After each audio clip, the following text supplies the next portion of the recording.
El señor Fernando Sillonis nos acompaña, es gobernador regional de Ica y analista también. Señor Sillonis, buenas noches, bienvenido. Buenas noches, Walter, un placer, a la orden.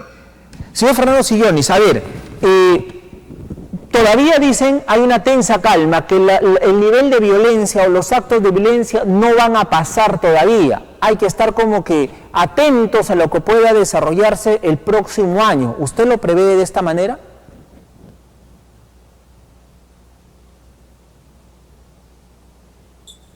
Sin embargo, yo creo que la declaratoria de emergencia y la actuación de las Fuerzas Armadas y policiales están surtiendo efecto poco a poco.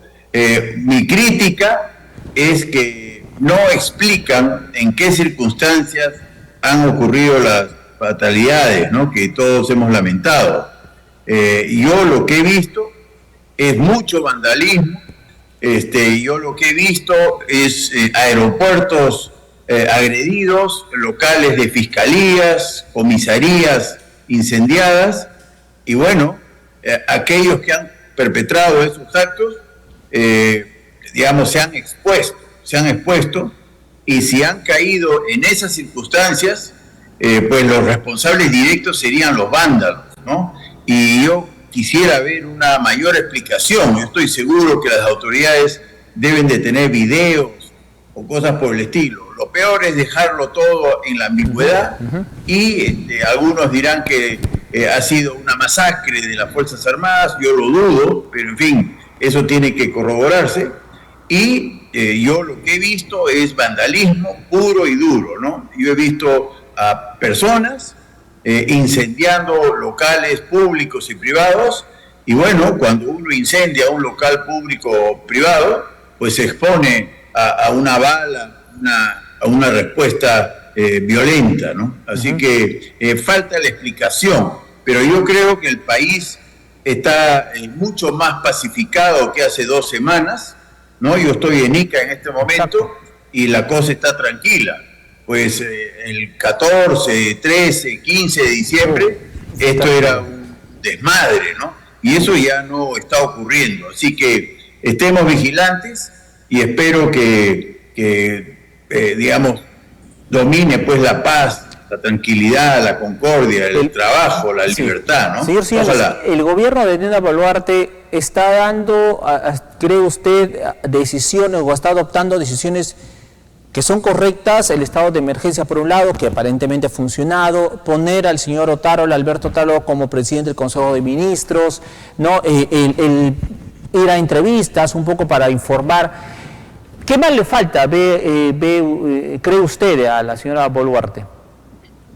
No, bueno, todo es relativo, ¿no?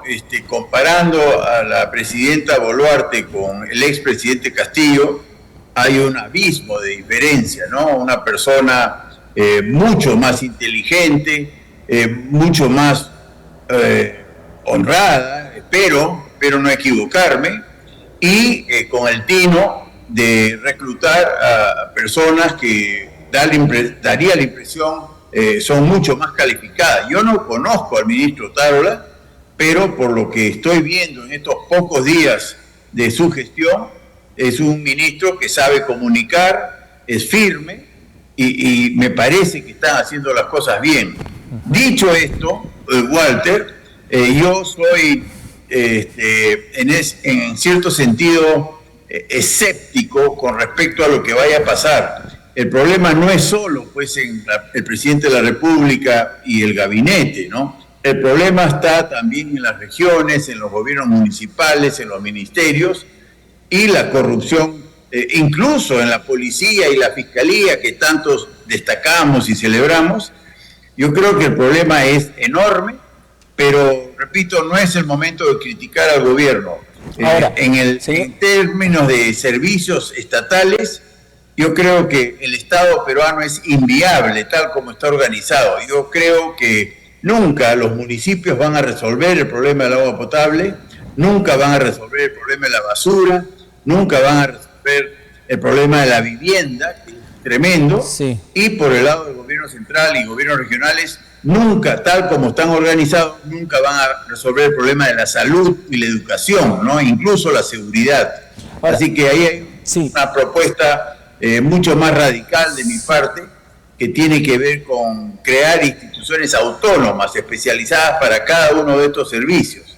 Pero en fin, de eso por supuesto no se habla, quizás es muy pronto para hablar de eso, ¿no? Señor Silloni, sin embargo, analizamos ya el gobierno de Dina Boluarte, pero ¿qué evaluación le da al Congreso? Al Congreso que, bueno, pues que... Nuevamente, ese es el problema de individualizar a las instituciones, ¿no? Cuando uno individualiza al Congreso, pues aparecen los niños, que son un asco, ¿no? Congresistas muy corruptos de muchas bancadas, no solo Acción Popular, de otras bancadas, que venden su voto, ¿no? Eso es una asquerosidad, eso es una podredumbre, como diría Basadre. Entonces, cuando uno individualiza al Congreso y se refiere a esa podredumbre, pues el Congreso es una podredumbre. No obstante, ¿no? Hay congresistas que son los menos, que han sido capaces de influir en el resto y nos han salvado de una asamblea constituyente hasta ahora, hasta este minuto. Eso puede cambiar, por supuesto. Sí. Nos han salvado de jugar con la cuestión de confianza de una manera arbitraria, ¿no? Nos han salvado de la tiranía, literalmente, ¿no? Ahora se está votando por el adelanto de elecciones. Nos salvaron de Castillo. Este Congreso indefendible, por un lado, vacó al presidente Castillo bien merecidamente, pero lo logró. Entonces, nuevamente, ha tenido logros extraordinarios, pero no puedo dejar de mencionar que hay mucha corrupción dentro de él, ¿no? Ese es el problema del Congreso, ¿no? Que no se debe individualizar, pero yo creo que ha tenido logros extraordinarios como los que he mencionado, ¿no? Una última interrogante, si me permite. Usted ha sido gobernador regional en Ica, conoce, tiene la experiencia en ese sentido, en ese subnivel de gobierno. Termina en 2022 y el 1 de enero, el primer día hábil de 2023, juramentan los nuevos alcaldes y los nuevos gobernadores, ¿no? Empieza una nueva etapa en ese sentido. ¿Qué análisis, qué perspectiva, qué avisora usted de estos alcaldes y gobernadores, muchos de ellos nuevos, muchos de ellos con procesos, muchos de ellos sentenciados? Bueno, gracias por la pregunta. Yo lo que avisoro es más de lo mismo, ¿no? Y más de lo mismo es corrupción, corrupción y más corrupción, ¿no? Obras sobrevaloradas, hospitales abandonados, inacabados, carreteras mal hechas, puentes no terminados. Yo veo eso. Y a eso me refería cuando digo que el diseño institucional del Estado peruano está mal, ¿no? Yo sí creo que hay que quitarle las competencias de salud y educación a los gobiernos regionales. No pueden, no deben hacer obras tampoco, obras de infraestructura, ¿no?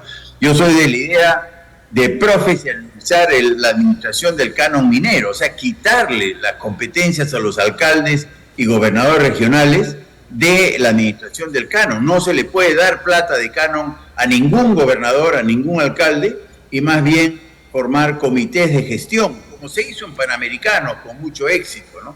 Entonces, yo sí creo que hay que hacer un cambio radical y de eso no se habla, ¿no? La presidenta Boluarte ha generado una buena impresión, pero no está tocando estos temas que le van a reventar en la cara, ¿no? Porque estoy seguro que va a ser más de lo mismo. Yo creo que el sistema invita a participar a gente muy corrupta, muy mafiosa, mucho narcotráfico, mucha minería ilegal, mucha mafia.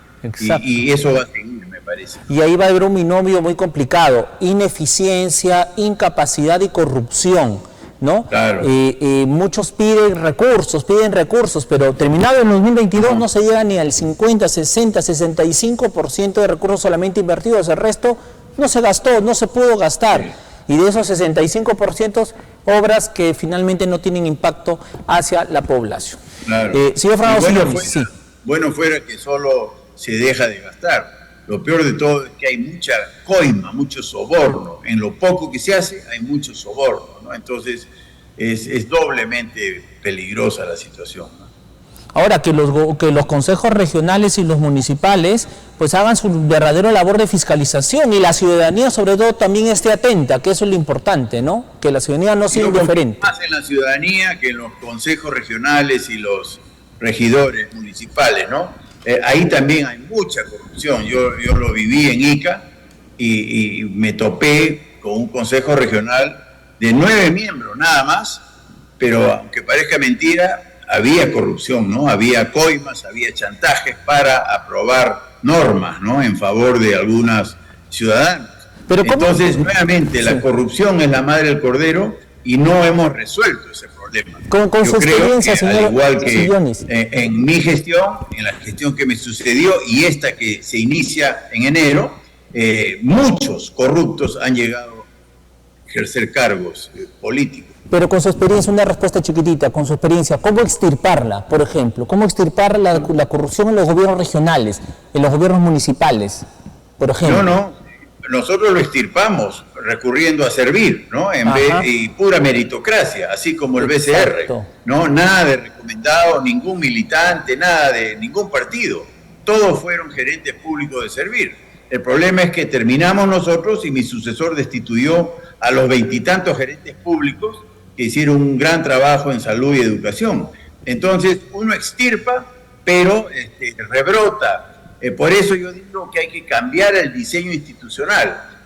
¿Por qué no hay corrupción en el Banco Central de Reserva y por qué no hubo corrupción en Panamericanos? Pues esa autonomía es la que creo que necesitamos para salud, educación, agua potable, recojo de basura, etcétera, ¿no? No puede estar en manos políticas porque hay mucha corrupción en la política. Señor Fernando Sionis, le agradezco muchísimo por estar esta noche con nosotros y nada, pues perspectivas para el 2023 y ahí con esto terminamos. Bueno, yo creo que nos hemos salvado de la tiranía y hay que dar gracias a Dios. En realidad, eso es un decir, hay que dar gracias a la Fiscalía de la Nación, concretamente a la fiscal de la Nación, a la doctora Patricia Benavides, a quien no tengo el gusto de conocer, y a su asistente estupenda, como es la fiscal Marita Barreto, a quien tampoco conozco. Y así como ellos dos, el Perú es maravilloso, es mágico. Ahí de donde uno cree que solo hay corrupción, pues aparecen estas personas estupendas y confiemos en que salgan de los escondites en los que están los buenos policías, los buenos congresistas, los buenos fiscales, los buenos jueces y los buenos funcionarios, que ciertamente hay, pero hay que combatir la corrupción con mucha fuerza y los más llamados a lograr esto es la ciudadanía en alianza con ustedes, los periodistas, y aprovecho para felicitarlos. La prensa está jugando un rol heroico, diría yo, en salvarnos de la tiranía a todos los peruanos, así que gracias por ello, Walter. Muchísimas gracias, señor Fernando Sionis, por estar esta noche con nosotros. Feliz año. Un abrazo fuerte. Feliz año. Gracias por todo. Adiós. Bien. Ha sido el señor Fernando Sionis, es gobernador regional de Ica, ahí justamente en el sur del país, donde hace algunos días pues el Perú convulsionaba, ¿no? Con la violencia extrema que todos vivimos. Y bueno, pues bajo su experiencia nos ha dado pues también algunas sugerencias para poder extirpar el tema de la corrupción que existe.